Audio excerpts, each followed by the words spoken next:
Hello दोस्तों, आज हम कंटेम्प्रोरी इंडिया एंड एजुकेशन में एक नए क्वेश्चन देखेंगे। वो क्वेश्चन है जो वीर बहादुर सिंह पूर्वांचल यूनिवर्सिटी के 2019 के पेपर में आया हुआ है। यहाँ देखेंगे, आया है शिक्षा के मूल अधिकार अधिनियम एवं उसके प्रावधान का वर्णन कीजिए।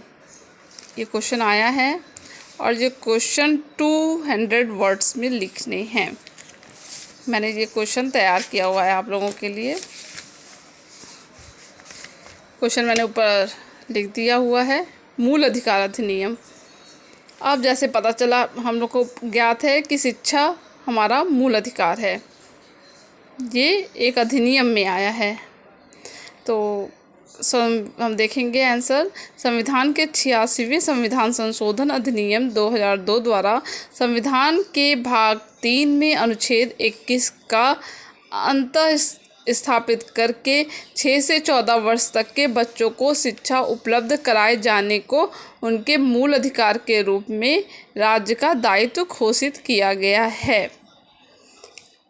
ये आया कहाँ से है? तो 86वें संविधान संशोधन से आया है, जो 2002 का था।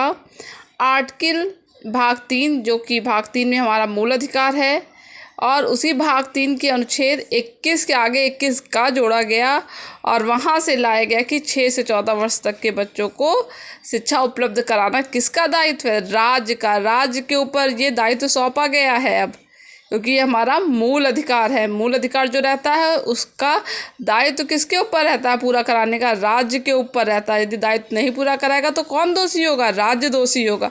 इसलिए मूल अधिकार की इतनी ज़्यादा इम्पोर्टेंस होती है। तो शिक्षा के मूल अधिकार अधिनियम एवं उसके प्रावधानों का वर्णन कीजिए। इसी संशोधन द्वारा क्या हुआ देखेंगे। संविधान के भाग 4 में अनुच्छेद 45 को प्रतिस्थापित करके यह निर्देश दिया गया है कि राज्य सभी बालकों के लिए 6 से 6 वर्ष तक की आयु पूरी करने तक प्रारंभिक बाल्यावस्था की देखरेख और शिक्षा देने के लिए उपबंध करने का प्रयास करेगा। इसी संशोधन द्वारा ये भी कहा गया, भाग 4 के अनुच्छेद 45 में, आप कॉन्स्टिट्यूशन के बेयर एक्ट में देखेंगे तो ये चीज़ें दी हुई हैं।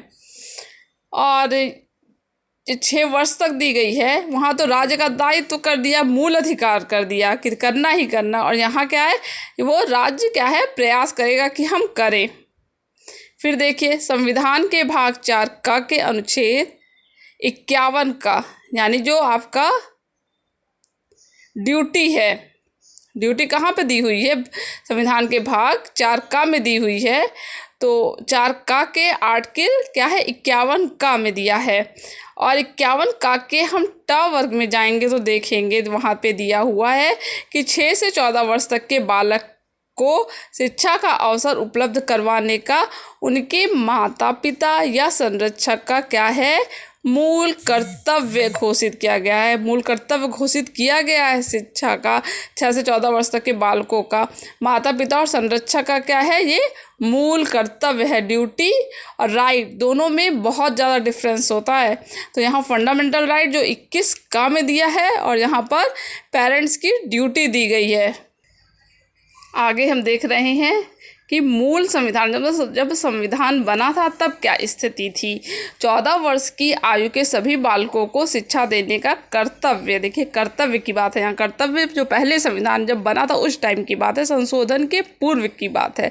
राज्य के नीति निर्देशक तत्व के रूप में भाग 4 के अनुच्छेद 45 में उस समय रखा गया था। ठीक है। राज्य की तत्कालीन कमज़ोर वित्तीय स्थिति, आपको पता है जब हमारा देश आज़ाद हुआ था उस समय वित्तीय स्थिति इतनी अच्छी नहीं थी, कमज़ोर वित्तीय स्थिति थी। ऐसी स्थिति नहीं थी कि उसको शिक्षा को मूल अधिकार बनाकर सबको राइट दिया जाए शिक्षा का। लेकिन प्रयास करने के लिए इसको कहाँ दे दिया गया था, भाग 4 में रख दिया गया था, नीति निर्देशक तत्व में, कि प्रयास किया जाए। राज्य के लिए बाध्यकारी बनाने की बजाय नीति निर्देशक तत्व के रूप में प्रावधानित किया गया। इस नीति निर्देशक तत्व के अनुसरण में सरकार ने कार्य करके आज़ादी के बाद समय तक शिक्षा से लगभग पूर्णतः वंचित भारत में शिक्षा की नींव रखने का पूर्णतः प्रयास तो कर दिया था, बस फंडामेंटल राइट नहीं बनाया था। उसको नीति निर्देशक तत्व में तो रख दिया था 4 में। लेकिन जब संशोधन करके उसको भाग 3 में लाया गया है और फंडामेंटल राइट बनाया गया, परंतु सामाजिक भेदभाव व आर्थिक तंगी के कारण भारतीय समाज के बहुत बड़े हिस्से का सामान्य मनोविज्ञान बालकों की शिक्षा में भेजने के अनुकूल नहीं था। अब आगे हम ये केस बहुत ही इम्पोर्टेंट है, आप डाल सकते हैं कि कैसे मूल अधिकार बना। उच्चतम न्यायालय ने 19 कृष्ण बनाम आंध्र प्रदेश 1993 का केस है के मामले में 6 से 14 वर्ष तक के बालक के शिक्षा के अधिकार को मूल अधिकार घोषित कर दिया गया कि शिक्षा का अधिकार क्या है, मूल अधिकार है। ये एक केस के थ्रू आया था पहली बार।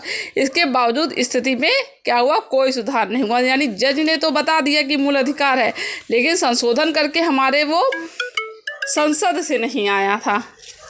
तो आगे फिर क्या हुआ, क्या किया गया, आगे हम देखेंगे। सभी ओर से शिक्षा के अधिकार को मूल अधिकार करने की मांग उठी। फलस्वरूप क्या हुआ, 86वां यानी 86 संशोधन अधिनियम 2001 के द्वारा शिक्षा के अधिकार को एक मूल अधिकार क्या कर दिया गया, बना दिया गया। फिर देखिए, हम देखेंगे संस्कृति एवं शिक्षा का अधिकार, आर्टिकल 29 और आर्टिकल 30 में ये दोनों में मिला के दिया है संस्कृति एवं शिक्षा का अधिकार। तो जैसे कई क्लास होते हैं, तो 29 के सेकंड क्लास में ये आप लिखना ज़रूर लिखिएगा कि 29 के सेकंड क्लास में क्या कहा गया है। राज्य द्वारा घोषित या राज्य निधि से सहायता पाने वाली किसी शिक्षा संस्था में प्रवेश में किसी भी नागरिक को केवल धर्म, मूलवंश, जाति, भाषा या इनमें से किसी भी आधार पर प्रवेश से वंचित नहीं किया जाएगा। इतनी अच्छी बात कही गई है कि हमारी शिक्षा में प्रवेश पाने में वो कैसी संस्थान हो, वो राजनीति से सहायता पाने वाली संस्थान हो, ये लिखना ज़रूरी है। तब लगेगा कि धर्म, मूलवंश, जाति, भाषा या इनमें से किसी के आधार पर प्रवेश से वंचित नहीं किया जाएगा। लेकिन वो किस संस्थान में, तो राजनिधि से सहायता पाने वाली शिक्षण संस्थान में। आई होप कि आपका ये क्लियर हो गया होगा कि जो भी राजनीति से सहायता पाने वाली संस्थान है उनमें इस आधारों से प्रवेश से वंचित नहीं किया जाएगा, यानी कि प्रवेश सबको मिलेगा। आगे हम आर्टिकल अनुच्छेद 30 के सब क्लास 1 में देखेंगे। ये भी लिखना बहुत ज़रूरी है, 30 का सब क्लास 1। इसमें लिख दिया है, धर्म या भाषा के आधार पर आधारित सभी अल्पसंख्यक यानी जो माइनॉरिटी के लोग रहते हैं को अपनी रुचि के शिक्षा संस्था की स्थापना यानी इस्टेब्लिशमेंट और प्रशासन एडमिनिस्ट्रेशन करने का क्या होगा, राइट होगा। यहाँ अल्पसंख्यक वर्गों की बात की गई है, राइट दे दिया गया, ठीक है, 31A में। फिर आर्टिकल अनुच्छेद 31(2) में क्या बताया गया कि शिक्षा संस्थाओं को सहायता देने में राज्य किसी शिक्षा संस्था के विरुद्ध इस आधार पर विभेद नहीं करेगा कि वह क्या है, धर्म या भाषा पर आधारित किसी अल्पसंख्यक वर्ग के प्रबंध में है। यहाँ हम देख रहे हैं कि विभेद का आधार ये नहीं बताया गया है कि वो अल्पसंख्यक वर्ग के प्रबंध में है, तो ऐसी संस्था को आप सहायता ना प्रदान करें, राज्य सहायता प्रदान करेगी। आगे हम देखेंगे धार्मिक शिक्षा पर प्रतिबंध। धार्मिक शिक्षा पर प्रतिबंध आर्टिकल 28 में है। भारत के संविधान में शिक्षा किस सूची में रखी गई है, जैसा कि आपको पता है संघ सूची, राज्य सूची और समवर्ती सूची होती है। तो जो समवर्ती सूची है, कंक्रीट जो हमारी सूची है, उसमें धार्मिक ये शिक्षा को रखा गया, एजुकेशन को रखा गया, यानी कि संघ और राज्य दोनों मिलकर इस पर कानून लाती है, जिसके अनुसार संघ एवं राज्य दोनों को शिक्षा व्यवस्था संचालित करने का क्या है, दायित्व है। अनुच्छेद 28 के अनुसार क्या दिया, अनुच्छेद 28 में आप देखेंगे दिया है राज्य निधि, ये भी आता है फंडामेंटल राइट में 28, आर्टिकल 28, आर्टिकल 12 से लेकर 35 आर्टिकल तक फंडामेंटल राइट है, इसीलिए हम उसी अनुच्छेद का इसमें प्रयोग किए हैं। अनुच्छेद 28 के अनुसार राजनिधि से पूर्णतः पोषित शिक्षण संस्था, 3 तरीके की शिक्षण संस्थान होती है।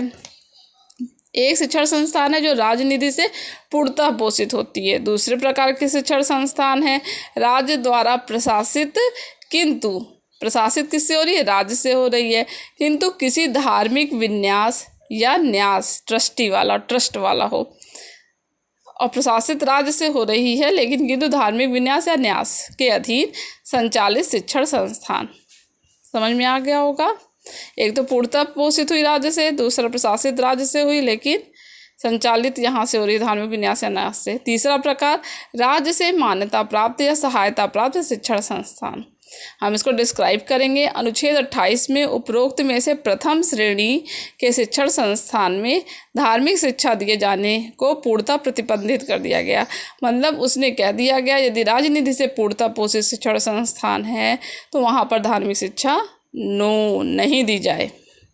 फिर क्या है? दूसरे प्रकार के शिक्षण संस्थान जो धार्मिक विन्यास या न्यास वाली है के शिक्षण संस्था को अपवाद घोषित किया गया, अर्थात जहाँ पर धार्मिक शिक्षा दी जा सकती है। हमारी तीसरा जो राज्य से सहायता प्राप्त है, मान्यता और सहायता प्राप्त में आने वाली शिक्षण संस्थाओं को धार्मिक शिक्षा देने की छूट दी गई। मतलब वहाँ पर धार्मिक शिक्षा दी जा सकती है लेकिन क्या यहाँ बट लगा दिया गया जो विद्यार्थी उस धार्मिक शिक्षा को नहीं प्राप्त करना चाहते, नहीं सहमति देते तो उसको नहीं दिया जाए वहाँ पर। यानी आप विद्यार्थी बाध्य नहीं है कि जो धार्मिक शिक्षा दी जा रही है वो धार्मिक शिक्षा ले। ये थर्ड प्रकार वाले में है, राज्य से मान्यता प्राप्त और सहायता प्राप्त शिक्षण संस्थाओं में। तो ये सब हमारे संविधान के पार्ट 3 में ये सारा दिया हुआ है। मैंने आपको काफ़ी हद तक समझाने की पूरी कोशिश की है कि मेन जो क्वेश्चन ने पूछा है आंसर इसी पे बेस होगा। आपको अच्छा लगा हो तो मेरे चैनल को प्लीज़ सब्सक्राइब कीजिए और बेल आइकॉन को प्रेस कीजिए और आगे की वीडियो में बने रहिए। Thank you.